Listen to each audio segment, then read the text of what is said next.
Hey guys, how's it going? We've been getting a lot of requests for a tutorial on 3D flower effects, so here we are.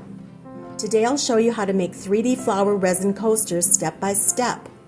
The main challenges are managing the resin's temperature and getting the right amount of ocean white pigment. Once you get the hang of these two things, it won't be too difficult. First, let's see what materials we need today. This is the ocean white pigment, which is great for creating a 3D flower effect in resin. It's also good for making ocean waves and for coloring. Since I've used it a lot, the packaging looks a bit old. This is the regular 1:1 epoxy ratio we will use today. Deep pour resin, fast cure resin, or coating resin are not suitable for 3D flower effects. I'm excited to introduce a new product coming out soon. The upgraded resin mixer and life table stand. I love this set of product because it mixes resin efficiently and produces minimal air bubbles. You can also adjust the shelf height based on the amount of resin you're mixing, making it perfect for any volume. Next is the liquid resin dye, which I mostly use for base coloring. Then the 48 color alcohol ink set, which we'll use for the colorful 3D flower effects. However, alcohol inks aren't great for base coloring because this step will dilute their concentration and make it easy to fade after sunlight exposure. But this won't be a problem for Petri and 3D flower effects, so I'll use resin dye for the base color of the coasters. Use scissors to cut the piping bags. The small measuring cup is used for mixing the ocean white pigment, making it easy to control the amount. Here's the geode coaster mold we'll be using. I really like its irregular shape. This is a regular 8-ounce measuring cup, mainly used for mixing resins. This capacity is suitable for daily use.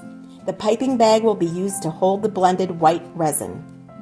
These are the wooden sticks for mixing colors, and they work perfectly with the small measuring cup.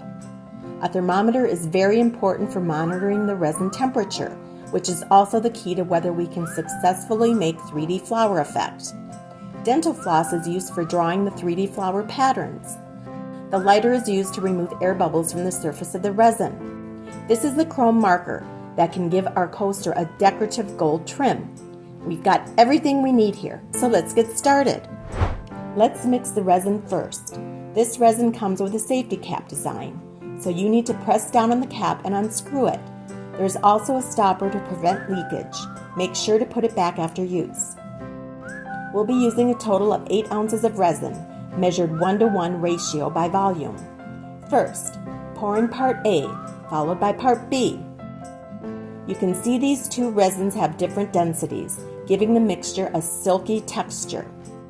This is the upgraded mixer and the life table mixer stand. As you can see, it has a screen on the upgraded mixer that shows the settings you've selected. To turn it on or off, just long press the on-off switch for 2 seconds. Today, I'm using the large mixing paddle, which comes with a matching smaller paddle, so you can choose the right size depending on the amount of resin you're mixing. The screen currently shows we use the second gear. Click to switch to the next gear. There are some special functional designs on the side, including the adjustment of stirring direction and the timer function. When you press the timer button, the screen will show the countdown time, which is adjustable. I generally mix 8 ounces of resin for 3 minutes. If you want to stop, simply press the on-off button. It's very easy to operate. This is a life table mixer stand. You can install the mixer on it. Twist the switch to adjust the height up and down according to the size of the resin cup. I had a previous wrist injury, and stirring resin for a long time makes my wrists sore and uncomfortable. This mixer stand helped me lift the mixer. It really helped me a lot. The silicone plate on the base is removable and very easy to clean. There is no need to worry even if the resin splashes out. Now let's start mixing. Put the prepared resin on the base. The mixer comes with 2 sizes of paddles. For the 8-ounce resin, we use a larger paddle. Align the slots and attach the mixer. Turn it on to the second gear and press the timer button to start the countdown. Once the countdown begins, we can leave it and do something else. You'll notice that the mixing paddle is at the bottom. so the upper part isn't getting stirred. We can adjust the height of the stand to ensure the paddle mixer is in the center. It's super easy and it saves a lot of effort. When the mixing is finished, you'll hear the mixer beep, letting us know that the resin is well mixed. Remove the mixer and place it in a measuring cup. We'll clean it later. Let's take a look at the well-mixed resin. There are fewer bubbles produced and the resin is very clear. It's ready for use now. We measured the resin temperature with a thermometer. It's at 31 degrees Celsius right now. We need to wait until it warms up to 38 to 42 degrees Celsius before we start working with it. At this temperature, the resin will be thicker and easier to work with for making patterns. If you don't concern yourself with the temperature, your chances of failure are higher. We will show you 2 cases later. Alright, we've waited about 15 minutes and the resin is at 38 degrees Celsius. If you're new to this, it is recommended to start working at around 38 degrees Celsius because you may not be familiar with the process and it does take a longer time to operate. Also, the higher the temperature, the thicker the resin, and it may cure before you're done if you work too slowly. Generally, you have 15 to 20 minutes to work with it. If you're more experienced, you can start working with the resin at 40 to 42 degrees Celsius. I'd like to go over 2 common issues we hear about from the resin community. First, the pattern sinks to the bottom and looks muddled. This may happen when adding too much white pigment or the resin is not thick enough. I'll put a black paper as a base so you can see the result. The pattern looks fine, but the white sinks to the bottom. The second issue is the flower shape looks good, but it just turns out translucent and isn't clear. When I take away the black paper, the pattern becomes even harder to see. This happened when adding too little of the white pigment, so it's important to control the amount of white pigment. Now I'll show you how to ensure the correct amount by weight and by color. First, determine the amount of white pigment by the weight of the resin used. I recommend using a 10-to-1 ratio. For example, if we use 20 grams of resin, then I need to add 2 grams of white pigment. This is the ratio I determine based on my personal experience. You can add a little more or less depending on how transparent you want the flower to be. If you don't have a scale, you can estimate by the final color with your eyes. I mixed 3 cups of resin with white pigment. The first had less pigment, the second was within the right range, and the third had too much.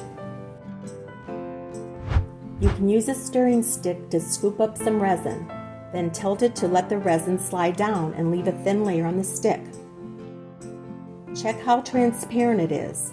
If you can almost see through it, the pigment is light. Add a bit more if necessary. In the second cup, with the right amount of pigment, resin can be slightly see-through, but not like the first cup. The third cup had too much pigment and was completely opaque. If this happens, you can lighten it by adding some clear resin. Comparing them together would be more obvious. If you have a better technique, please share it in the comments so we can learn from each other. Now we can move on to the next step. Pour the well-mixed white resin into the piping bag.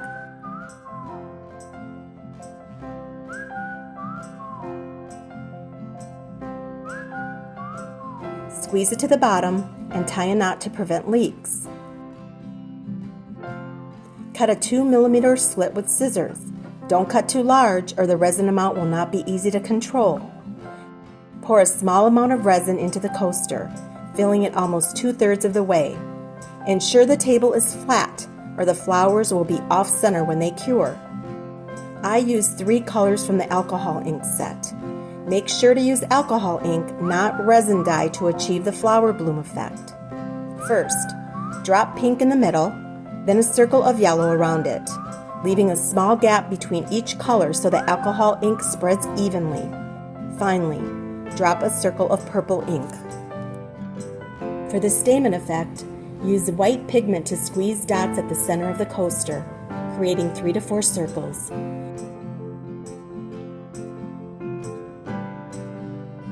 You will see the stamen slowly form. For the petal effect, draw a spiral circle with resin. spacing each circle evenly and reaching the edges. This ensures the final petals will gather toward the center. To shape the petals, first divide them into 8 sections using dental floss, working from the edges toward the center. Then, cut each petal in half again, pulling outward from the center to the edges to give the flower a more uniform shape. Today's flower shape is a simple one. We'll share other methods for making petals in the future. Be careful when shaping the petals to avoid messing it up.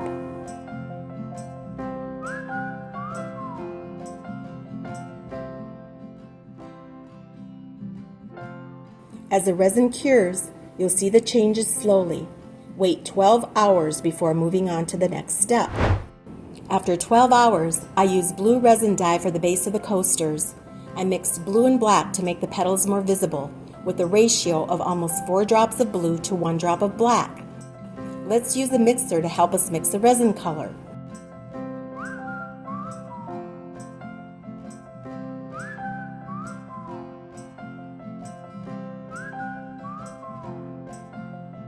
Next, pour the resin over the coasters and let it cure for 12 hours.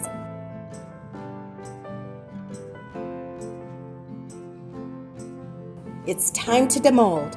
I'm a bit nervous now, but let's see how they turn out. Wow, looks gorgeous!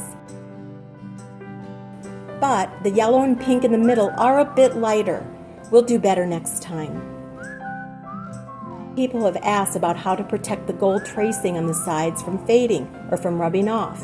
You can use chrome markers to trace gold on the sides, or mix gold powder with varnish and brush it on. Then, coat another layer with resin on the sides. First, we need to protect the bottom of the coasters with a layer of wood glue. We use this one. You can get them on Amazon. Squeeze a circle of glue around the edge of the coaster and spread it evenly by hand, coating half of the entire coaster. The coated resin will shrink back slightly, so you need to rub it over the back again. Leave it to cure for 8 hours. Once it's cured, it will become transparent, forming a protective layer on the surface of the coaster. This layer can be easily peeled off later, so don't worry. Next, color the edge of the coasters with the chrome markers. These markers are waterproof and generally don't come off easily, so if you don't want to apply another coat, the coasters are finished after applying the color. The marker produces a shimmery color. Holding it as I did can help prevent rubbing off the edges of the applied paint. Wait 1 hour for it to dry before applying the coating to make the paint more stable. Before we start coating, we lay down some plastic sheets on the table and set up a couple of small cups to support the coasters. We put the coasters on the top and check if the table is even. If the table isn't level, it'll mess up the final finish of the coating, and the coasters will end up thicker on one side and thinner on the other. If it's not level, you can adjust it by putting a paper towel underneath one side, like I did. When the resin is heated to about 41 to 44 degrees centigrade, it's ready to use for the coating layer. The resin sticks better to the coasters at this temperature. If the resin temperature is low and thin, it won't cover the surface well and will just run off. I pour a thin layer into the coasters. It needs almost 3 ounces for 3 coasters. For edges that didn't cover any resin, just brush them with a paintbrush. Then, use a torch to pop any air bubbles in the surface. After that, clean the resin off the brush with some alcohol so you can reuse it. After 12 hours, the coasters are cured. Take them off the cups and the cups can be reused. Peel the cured resin off the plastic sheet and check the backs of the coasters. Any resin that ran down will leave a bit of a ridge. The coasters need this protective layer to be usable. You can use a sharp tool to lift one edge of the protective layer and peel it off, which always makes me feel relieved. Finally, we've completed these stunning 3D flower coasters. Just remember to keep an eye on the resin temperature and the amount of alcohol ink you use when creating your flower designs. Don't hesitate to experiment and keep practicing. You'll make incredible pieces. At the end of this video, we'll include a list of materials so that you can easily gather everything you need. Can't wait to see what you guys come up with and hear your feedback in the comments. See you next time.